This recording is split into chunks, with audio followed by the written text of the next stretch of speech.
Welcome back to another episode of the Phoenix Truth Rising Show. This is the Spaceman 2.0 here with part 23 from Here to Armageddon. I am Ashtar by Ashtar, Phoenix Journal. So let's continue on with Appendix 2 by Izu Jesus Sananda, recording number 1 in 1989, 6 a.m., year 2, day 284. This is Sunday, May 28, 1989 of our counting. And this is the year that Back to the Future 2 came out. And in Back to the Future 2, it's chocked full of crypto and flying cars, which is what's happening today. Not financial advice, just for you to take a second look at what's going on in these days. So continuing on from where we left off, after we will bless thee and lift thee safely onto the shore, but you must cease of the self-vandalizing.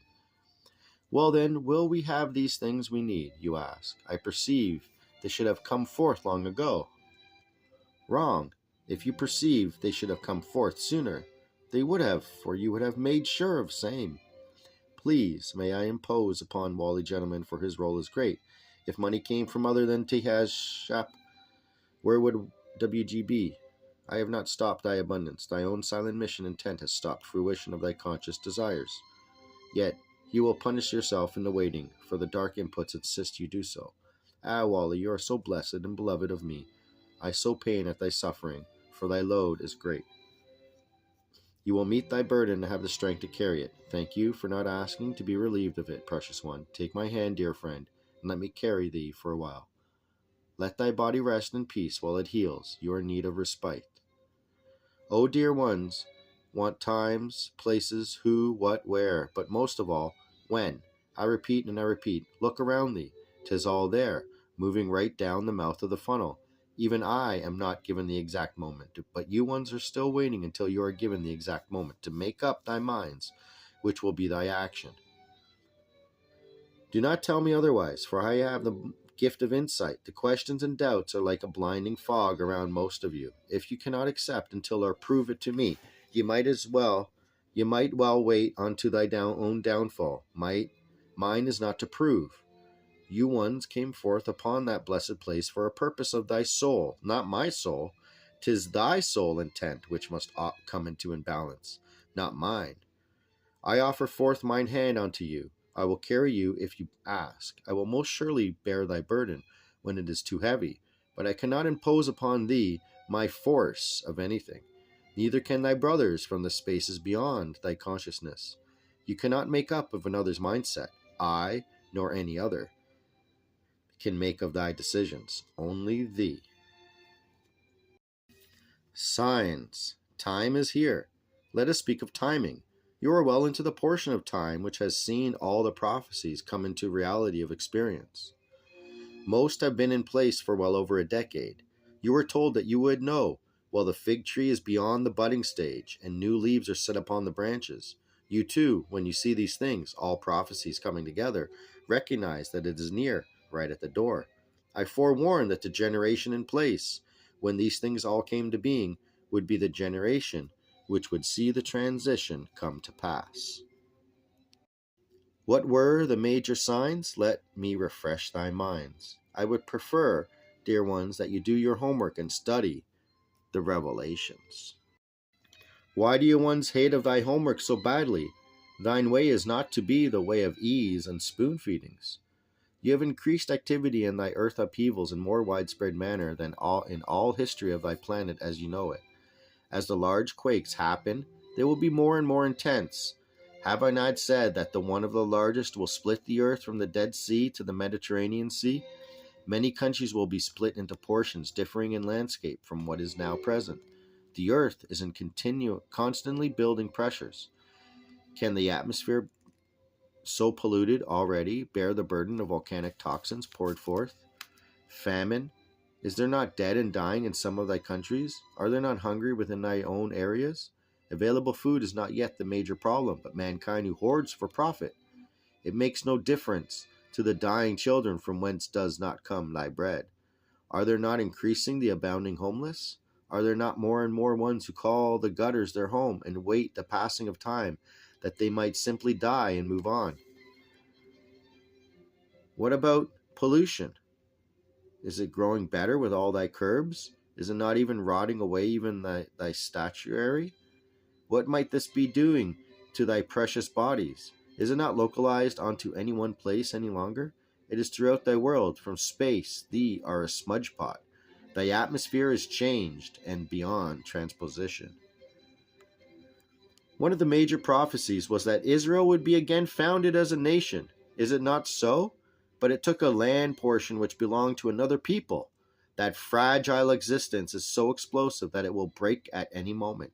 More than that, the thrust of the Israel people themselves is hardening and hostile. What do you think would happen to a Messiah in that place today? So be it. Thy own country of America, birthed in freedom and glory, is faded. It is already beyond rebirthing. It is ready to fall to monetary collapse. Weep for thy loss, for it is beyond measure. It will, however, contribute unto the ultimate transition of thy world, for it provides a place for our work to go forth. It is still a great shelter for thy works. It is so written that it would come to be this way. The Chinese peoples have between 400 to 500 million persons available for military use, already with nuclear capability in place. Now remember, this is in 1989. Imagine where they are today. Thy guidelines was 200 million from a given sector. The before stated troops is from thy place labeled China alone. Would you not agree that the Arab world, along with the world's Muslims, threaten a war that could destroy the nation of Israel? Is not the entire world at the point of mass warfare over the areas of the Middle East? Could it be over oil? Maybe. Is not the European community of 10 becoming more and more powerful and considering less and less the input of the United States? Remember BRICS. So be it. Is there not mass upheaval and reshifting in almost all sectors? Remember, community of 10 is referring to the 10 horns, okay, and the 10 sectors of the world that they will create, the New World Order. Worst of all, is not the entire world in terror of nuclear holocaust? Does it not come closer each and every day?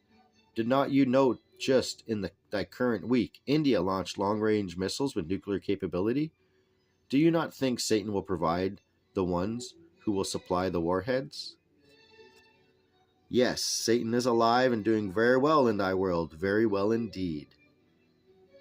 This is a subject which I shall deal with at great length in the near future. Why Satan has such reign. Hatan told you once, early on, thine is a prison planet of sorts. You have also been told by me that Satan would have a period before the end of total rule. Look around thee very carefully before you argue with me as to whether or not that may have already come to be. All these signs of which I speak, and many, many more, are visible all about thee. You ask, how can this have come to be? Because man estranged himself from God. In his grasping at earth, human flesh, gratification, and ego monuments onto self, he has fallen prey to the enemy. Satan had not one bit of battle to get thus far. Yes, it has all been written that it would come to be this way. It is also written that I will again come to reclaim our Father's kingdom, and so I shall. But you have another wondrous thing to await. There will also be born unto you a child who will appear to be born of man, but is born of God. This energy will never have walked this plane before, but he shall come unto you as God. Surprised? Well, so be it, so be it. Ye have many wondrous surprises yet awaiting thee. It has been long, Dharma, so let us leave the keyboard for a respite. In humble gratitude for thy service, I take my leave. I bless thee and leave thee in peace. Ask, and you shall receive. Believe, and request, and all these things shall be added unto thee. So be it, and Salah, and Ahoy. Amen. In reverence unto our Father's source, I stand aside and await thy call. Om Dum Pade Kom Salam Om Salam. I am. And in that being said, may this bring you another segment, another episode of the Phoenix Truth Rising show from here to Armageddon. And this is the Spaceman 2.0 with part 23 coming to an end. So with that being said, we're going to move into Appendix 3 by THRU Jesus Sananda from 1989 in the year 2, day 280, from the counting of 1988, 1989, from the harmonic convergence that happened in that year. And we'll get into doubts, questions, and choices, and the works of Satan and Lucifer, and how those two, with the devil, their unholy trinity, swindle us out of our rightful inheritance upon this plane. So with that being said, this is Spaceman 2.0 with part 23, part 24 coming up with From Here to Armageddon, the most important information to ever be released on the planet. So may you come to understand that you are a part of the transition into the holy era of truth, away from the Illuminati's reign with the New World Order. We will defeat them and we will overcome. Spaceman 2.0, and out.